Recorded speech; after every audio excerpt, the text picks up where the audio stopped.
Hello everyone, and welcome back to our series where we are the Unholy Horde here in Norland. And it's been a couple of days. I tried to pass some time so we could try to get a bandit camp here in Lacria, but it is just not really working out. And their villages aren't being rebuilt at all either, so I don't really know what's going on there. But either way, we do have some issues going on as well with our lords. Most of them are starting to have issues with Sediaman, and they don't like him too much. And Philomona actually is getting low loyalty as well. And I think part of this is because they keep wanting rewards and stuff, and now I can't really afford it.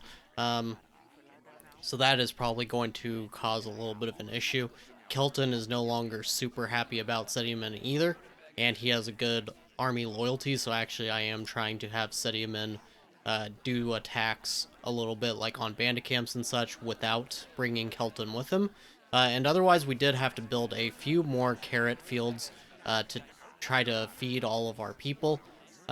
Nothing else has really changed. The building is going slowly and all that, so yeah, things are just taking a while, but we do have marauders on their way, so I will let you guys know when it is time to attack them. Now, I did just want to come back over to Lacria and show you guys, so we do have the ability to actually kidnap a lord, but actually the rates here seem to be even worse than assassinating, and I don't really understand this. I mean, obviously from a realism standpoint, it's probably easier to kill somebody outright than to actually try to abduct them from their home or something like that in a way.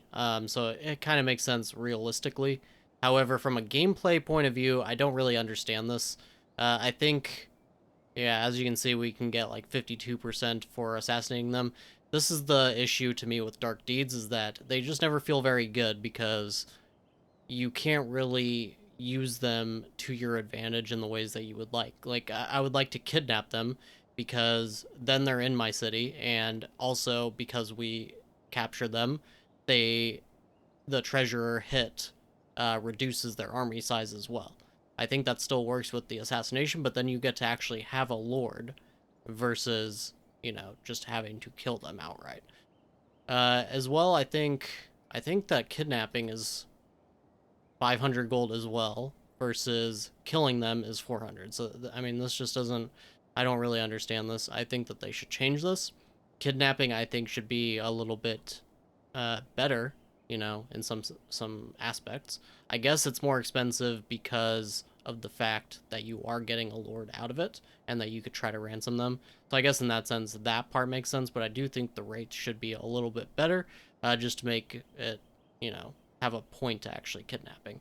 Either way, we could try to assassinate. If we were to do this, let's go back to that. We could try to kill their treasurer, but it looks like the percent there is still the same anyways. So I think that killing the ruler should be more difficult than killing, like, the treasurer. And yeah, it's just the same for everybody else. So, this is the problem with Dark Deeds. I don't think they're very well balanced. But I do think that this is what we're going to do. I think we are going to kill either their ruler or their treasurer. It may be better to kill off their treasurer, because I don't know. I mean, it says killing the treasurer counts, but maybe not the ruler. Even though I know if you kill the ruler in battle, it usually does work. So either way, we would probably go with killing the treasurer, and that'll be 400 gold.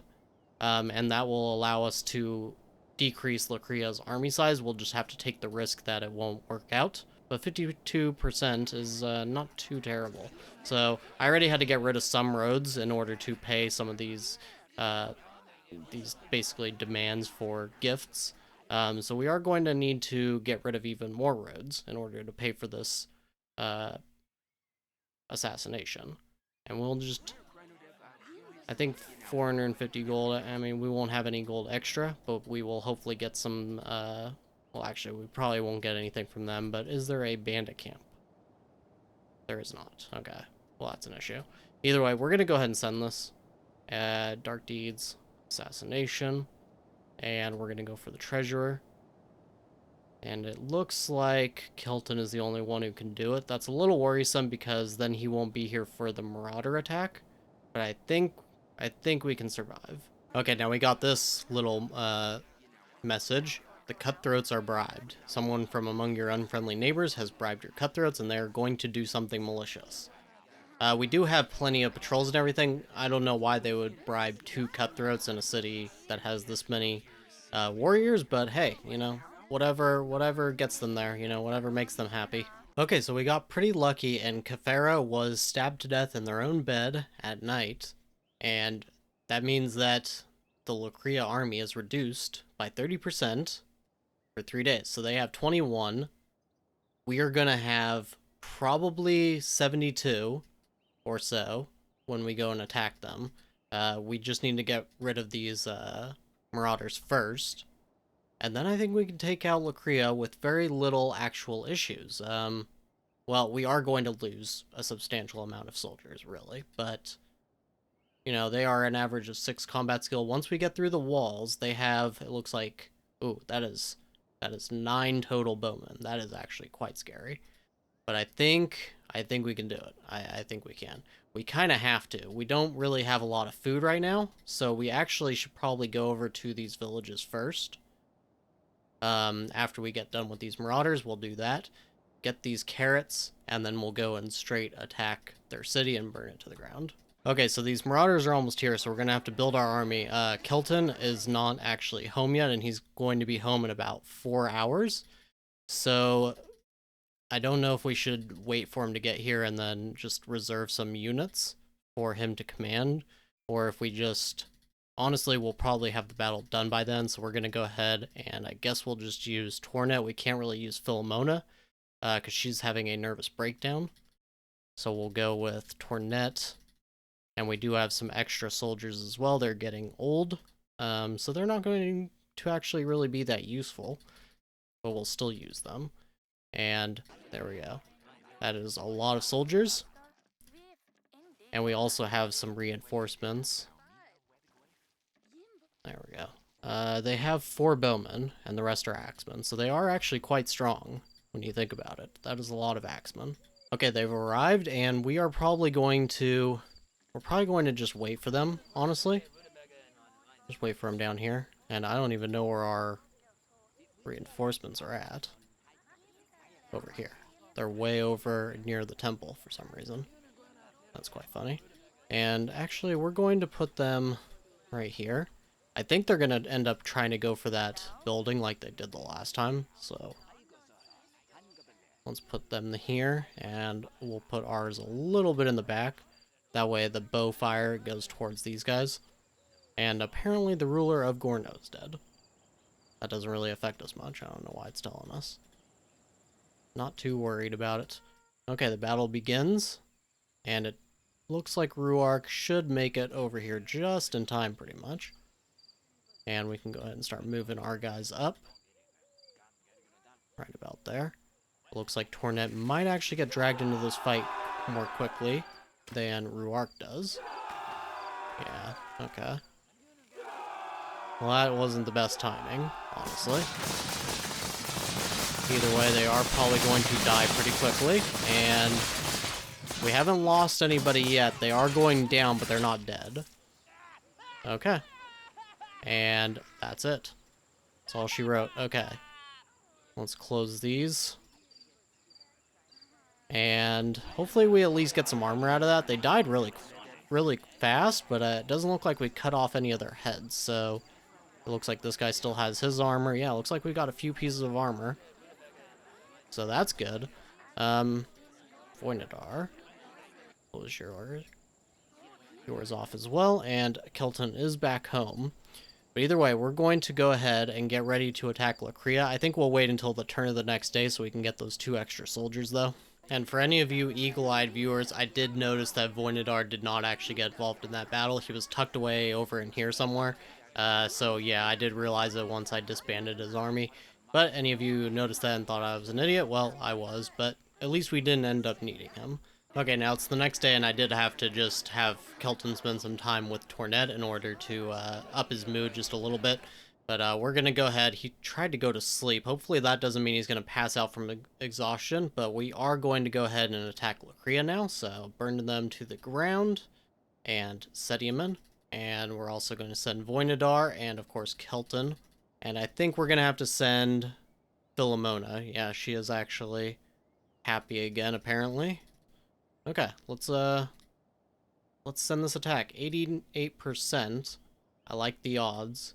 I am just worried about these bowmen that they have. But otherwise, they basically have spearmen, which are potentially powerful against those of our soldiers that don't have armor, but the rest of them, it should be fine.